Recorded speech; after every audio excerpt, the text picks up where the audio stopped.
دعا کا معجزہ۔ ایک سرسبز اور خوبصورت گاؤں میں ایک نیک دل اور محنتی خاندان رہتا تھا۔ اس خاندان کے سربراہ حاجی کریم الدین جو بہت ایماندار اور خدا ترس انسان تھے۔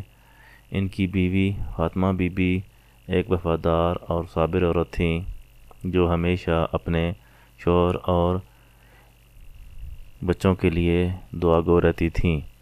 ان کے 3 بچے تھے۔ احمد جو سب سے بڑا تھا اور کھیتوں میں اپنے والد کا ہاتھ بٹاتا تھا۔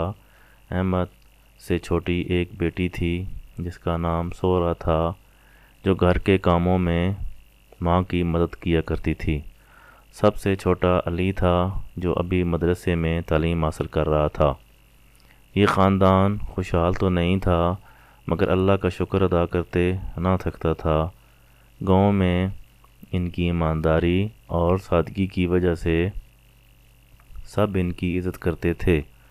حاجی کریم الدین کھیتوں میں دن رات محنت کرتے اور جو کچھ بھی کماتے اس پر اللہ کا شکر ادا کرتے۔ ایک دن گاؤں میں اچانک شدید طوفان آ گیا۔ یہ طوفان اتنا تباہ کن تھا کہ کئی گھروں کی چھتیں اڑ گئیں، کھیت برباد ہو گئے اور نہریں طغیانی کی وجہ سے بہہ گئیں۔ پورے گاؤں میں تباہی مچ گئی۔ بہت سارے لوگوں کا کافی زیادہ نقصان ہو گیا۔ حاجی کریم الدین کا کھیت بھی مکمل طور پر تباہ ہو گیا۔ گاؤں کے لوگوں کے لیے یہ ایک بہت بڑی آزمائش تھی، لیکن سب سے زیادہ نقصان حاجی کریم الدین کے خاندان کو ہوا جس کی فصل تباہ ہو گئی تھی کیونکہ وہ پوری طرح اپنی زمین پر انحصار کرتے تھے۔ جب کھیت برباد ہو گیا تو حاجی کریم الدین کے پاس نہ پیسے بچے اور نہ ہی کوئی اور ذریعہ معاش تھا۔ وہ بہت پریشان ہو گئے کہ اب ان کے بچوں کی روزی کیسے چلے گی۔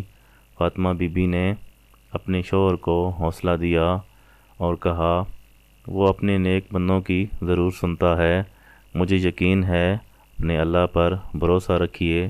جب تک ہم صبر اور دعا کریں گے اللہ ہمیں مایوس نہیں کرے گا، وہ ہمیں ضرور اس مشکل سے نکالے گا۔ یہ مشکل پورے خاندان کے لیے ایک بہت بڑی آزمائش کا وقت تھا۔ احمد نے سوچا کہ وہ مزدوری کرے گا تاکہ گھر کا خرچ چل سکے، مگر گاؤں میں کوئی کام بھی اسے نہ ملا۔ سورہ اور علی بھی والدین کی پریشانی محسوس کر رہے تھے مگر وہ اللہ سے دعا کرنے میں لگے رہے۔ ایک رات دوستو، آپ سے گزارش ہے کہ ہمارے چینل کو سبسکرائب کریں، ہماری ویڈیوز کو بھی لائک اور شیئر کریں۔ کا شکریہ۔ ایک رات سب نے مل کر تہجد کی نماز پڑھی اور اللہ سے دعا کی کہ ان کی مشکل آسان کرے۔ فاطمہ بی بی نے آنسو بہاتے ہوئے اللہ کے حضور دعا کی، یا اللہ، تو ہی ہمارا واحد سہارا ہے۔ ہم نے کبھی کسی کا حق نہیں مارا، ہمیشہ محنت کی اور تیرے دیے پر شکر ادا کیا۔ اے اللہ، ہماری مدد فرما اور ہمارے بچوں کے لیے رزق کے دروازے کھول دے۔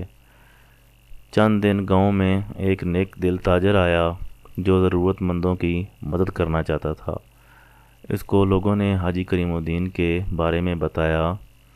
اس نے جب حاجی کریم الدین کی محنت اور ایمانداری کے بارے میں سنا تو اس نے انہیں اپنی زمین پر کام کرنے کی پیشکش کی اور کہا، حاجی صاحب، میں نے سنا ہے کہ آپ بہت ایماندار اور محنتی انسان ہیں۔ میری زمین بنجر پڑی ہے، اگر آپ اسے آباد کریں تو میں آپ کو اچھے پیسے دوں گا۔ یہ سن کر حاجی کریم الدین کی آنکھوں میں خوشی کے آنسو آ گئے۔ انہوں نے فوراً یہ پیشکش قبول کر لی اور دوبارہ محنت سے کھیتی باڑی شروع کر دی۔ اللہ کی رحمت سے تھوڑے ہی دنوں میں زمین سرسبز و شاداب ہو گئی اور ان کی کمائی پہلے سے بہتر ہونے لگی۔ اللہ نے ان کی دعا سن لی تھی۔ ان کا کھیت دوبارہ آباد ہو گیا۔ گاؤں کے دوسرے لوگوں نے بھی ان سے حوصلہ پکڑا اور سب نے مل کر اپنی زندگیوں کو بہتر بنانے کی کوشش کی۔ حاجی کریم الدین اور ان کا خاندان ہمیشہ اللہ کا شکر ادا کرتے رہے اور دوسروں کی مدد کو بھی اپنا فرض سمجھا۔ یہ کہانی ہمیں سکھاتی ہے کہ اگر ہم صبر اور دعا کا دامن نہ چھوڑیں اور اللہ پر یقین کامل رکھیں تو وہ ضرور ہماری مشکلات کو آسان کر دیتا ہے۔